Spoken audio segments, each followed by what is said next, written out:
The agreement in the small, rain-soaked town of Millhaven, where the river curled like a tired snake around crumbling brick buildings. David Hensley sat in his dimly lit office, staring at a bank statement that mocked him.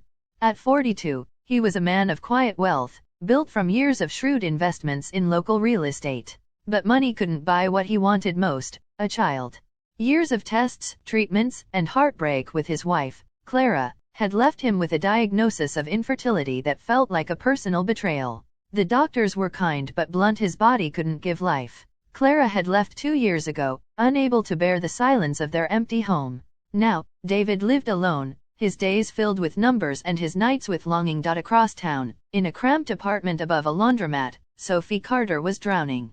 At 19, she was a sophomore at Millhaven Community College, scraping by on scholarships and a part-time job at a diner. Her dreams of becoming a nurse were vivid, but money was a constant shadow. Her younger brother, Ethan, 17 and reckless, was worse than a shadow. He was a storm. Ethan had a knack for trouble, and his latest scheme involved owing $5,000 to a local dealer named Ricky, who wasn't known for patience. Sophie had bailed him out before, but this time, the debt was a guillotine over both their lives. She'd already maxed out her credit card and sold her old laptop. The diner tips weren't enough, and her scholarship wouldn't cover Ethan's mess. The idea came from a whispered conversation at the diner, where gossip flowed as freely as the coffee. A coworker mentioned a man wealthy, private, who'd paid a woman in the next county to carry his child. Surrogacy, they called it, but it wasn't through an agency. It was personal, quiet, and lucrative. Sophie's ears burned as she overheard the amount, $20,000.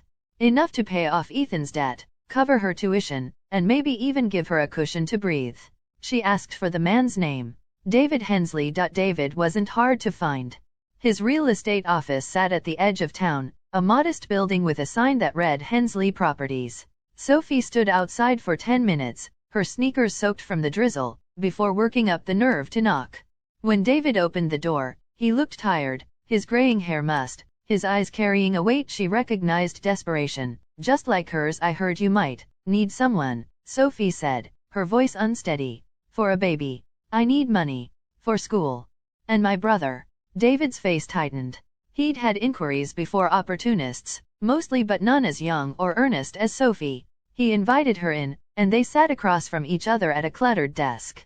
She explained her situation, the college fees, Ethan's debt, the dealer who'd threatened to break his legs. David listened, his fingers steepled, his heart pounding with a mix of hope and shame. He'd considered surrogacy, but agencies were cold, transactional. This felt different, human, raw, and dangerous. I'd pay you $25,000, he said finally, his voice low. Half now, half when the baby's born. But it's not simple. You'd be carrying my child. My terms. Sophie swallowed hard. She wasn't naive. She knew what personal surrogacy might mean. No clinics, no contracts, just trust and risk. But $25,000 was a lifeline. She thought of Ethan, his cocky grin hiding a scared kid. She thought of her nursing degree, so close yet slipping away. Okay, she said. But I need the first half up front. For my brother. David agreed.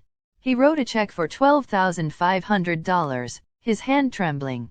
Sophie took it, her stomach churning with equal parts relief and dread.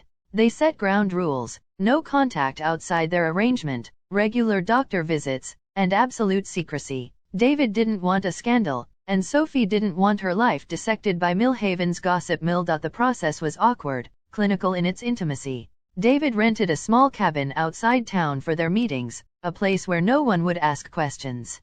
Sophie told herself it was just biology, a job, a means to an end. But each visit left her feeling smaller, like she was selling pieces of herself. David, too, felt the weight of it. He saw Sophie's youth, her fear, and it mirrored his own emptiness.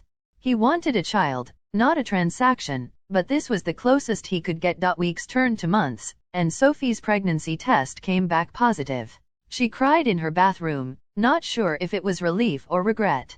She paid off Ethan's debt, and Ricky vanished from their lives. Ethan, oblivious to the cost, started talking about buying a car, his greed surfacing like oil on water. You got more coming, right? He asked, eyeing her bank account. Sophie slapped him, the first time she'd ever raised a hand to him. This isn't for you, she snapped.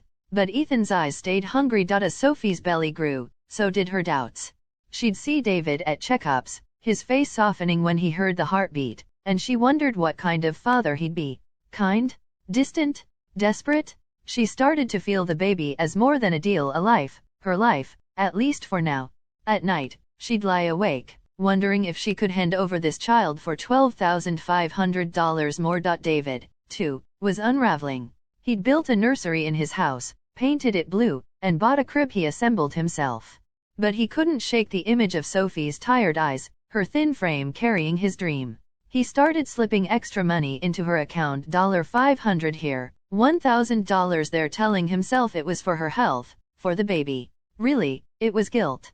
By the 8th month, Sophie's resolve cracked. She sat David down at the cabin, her hands clasped tightly. I don't know if I can do this, she said.